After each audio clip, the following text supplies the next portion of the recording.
right, what I want to stress right now is analytical limits, analytical one-sided limit. You notice these are one-sided. Now, the good news is that these are done the same way as the previous ones are done. You just plug in, even though it's one-sided, it's plug and chug, and it's the same idea as before. If you get an indeterminate form, you know, you have to handle that. That kind of logic. So like, for instance, if I plug in 1, I'm going to get out a 5.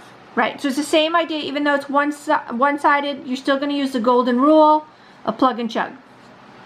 So I'll just say out loud, well, I guess I could help you with this one. This one might be a little confusing. You notice if you plug in 2 here, you're going to get 0 over 0, right? This is indeterminate. So you're going to have to fiddle with this. So in the numerator, it's actually backwards. So if you have 2 minus x, if you just sort of change the order of them, you put the negative x in the front and the 2 in the back, and then you factor out the negative from both, you'll get this. And you'll see why I did that in a moment.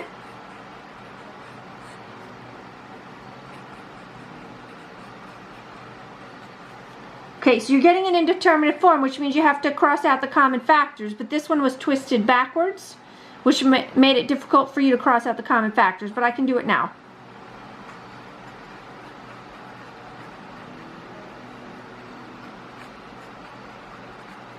Okay, and then after you cross out the common factors, you guys know what to do, right? You're going to plug this in. So you're going to get negative 1 over 2 plus 2, or negative 1/4 as the final answer.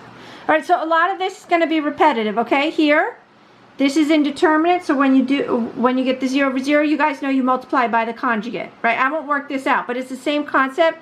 Even though it's coming in from the left, you handle it the same way. So just a reminder, the conjugate, you'd multiply up, down by radical x plus 2 to both sides there. All right, so let's do some that maybe you haven't seen before. So if I plug 2 into here, I get 0 over 0. But in this case, this one is not fixable. Let me show you what this looks like.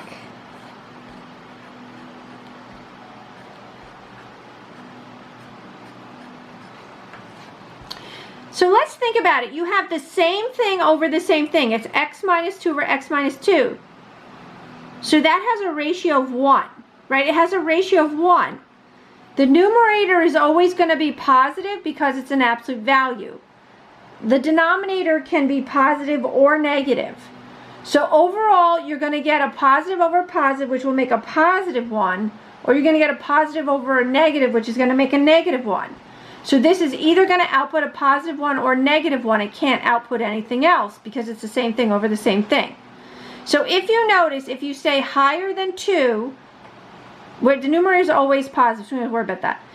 If you stay higher than 2 in the denominator, it's going to stay at positive 1. If you go lower than 2, like if you put in a 1 or a negative 4, or anything like that, the bottom's going to go negative, and you're going to have a positive over negative. So anything less than 2 will make it a negative 1.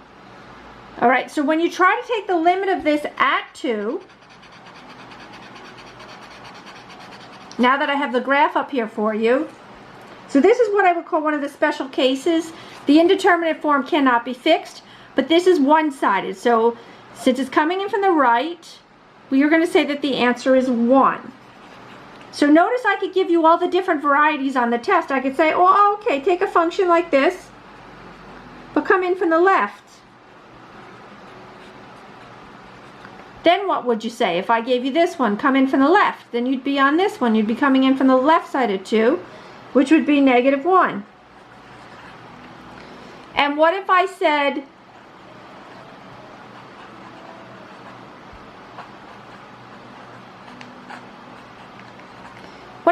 come in from both sides? Then what would you say the answer is at? So you're coming in from both the right and the left, and so in this case, it would be DNE because you have a gap. All right, so be really careful on test 1 and the final when you're doing these limits, because Depending on whether you're coming in from the right or the left or two-sided, the answers are all different on the same graph, okay? At least at this one point, x equals to 2. All right, gang, I'm going to end this video here and pick up on another video. Bye-bye.